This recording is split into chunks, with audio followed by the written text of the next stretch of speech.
In this video, we are going to discuss about service portfolio and service portfolio structure.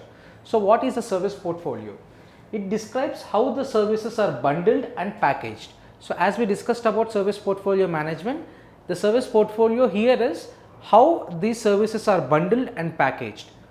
So it takes care about marketing components such as what is the reason for customer will buy these services, and also what is the reason customer will buy these services from us.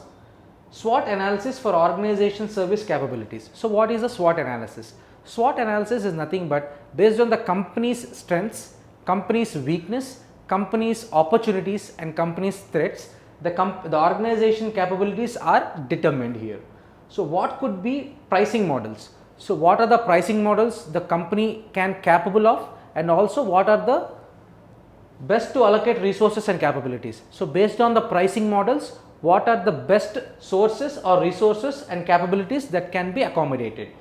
So coming to the structure here, service portfolio structure, you can see this is the pipeline structure, and in the pipeline structure you can see the new services can be insisted, and you can also see the services which are in pipeline, which are from the requirements of the gathering, analysis, approval, charter, developed, release and operational. That means this is a cycle which is followed in the service pipeline, and you can also see the existing services which are in the service catalog, which are documented here, and also the retired services are the stop services which can be removed from the service catalog in the future. In the next video, we are going to discuss about the service portfolio activities.